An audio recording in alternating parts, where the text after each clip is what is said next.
Good evening, Mark. Thanks for coming out. Thank you. My name is Tom Dean. I work at City Hall. My question has to do with UMass Boston, and folks are abbreviated.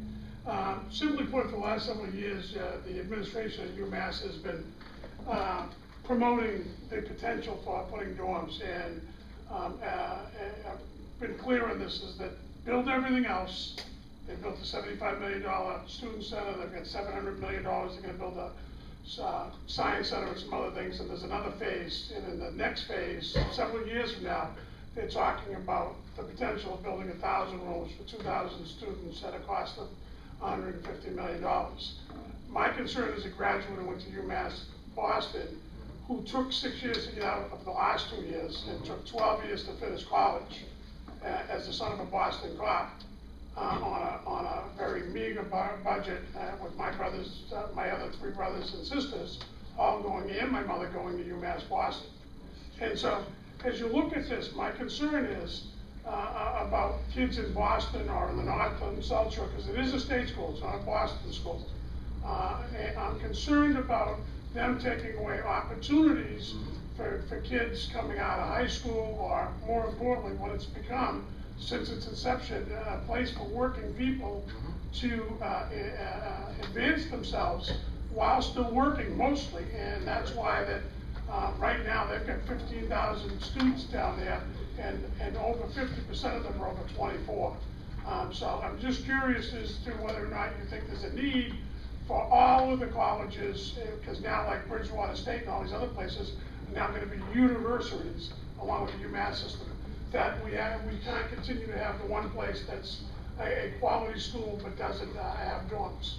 I share that exact concern. Those are concerns that I've raised already, especially speaking to folks in Harbor Point that already have some concerns about dormitories inside Harbor Point. But I absolutely agree. I'm a graduate of UMass Boston. I wasn't the traditional college student. It took me a few extra years to graduate as well, because I was working several jobs through college. And I would have to agree, Boston is full of the traditional colleges that cater towards 17, 18-year-olds coming right out of high school. I graduated from the College of Public and Community Service, which is no longer there. I would certainly fight to restore, to bring back the College of Public and Community Service, because that's specifically targeted both working adults or young people that are fresh out of high school but that need to work several jobs. It's the only way to continue to work and go to school. So I don't feel a need for any additional dorms for UMass Boston. I actually feel like we should push to make UMass Boston back to where it once was. I know some previous administration tried to bring it back to traditional college, but I would fight to reverse that. Again, we have plenty of colleges in Boston that cater towards high school students, and working adults certainly need a place to be able to go. As a graduate there, I have other family members that have graduated there. My wife graduated UMass Boston as well.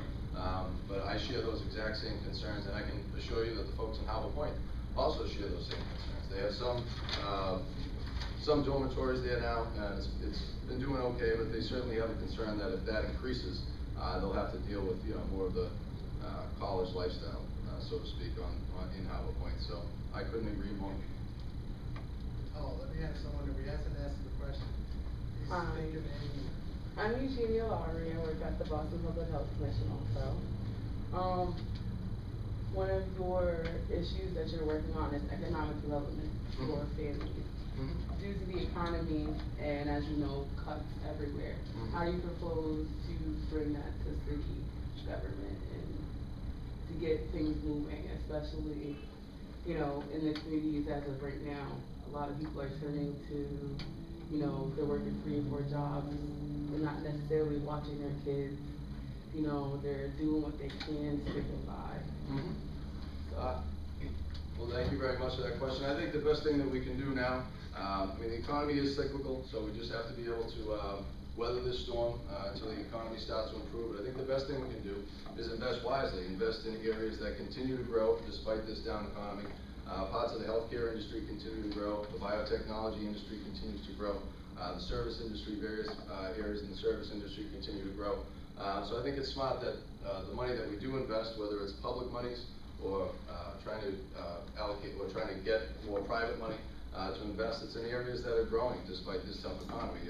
You know, one place I wouldn't, now, obviously, I've got a lot of building trades support and different unions that are supporting me, but they'll be the first to say, you know, they're looking at 30–40% unemployment. You know, it's not in their best interest right now to grow their numbers and to bring a lot of young people into their apprenticeship programs right now when 40% of their membership are already out of work.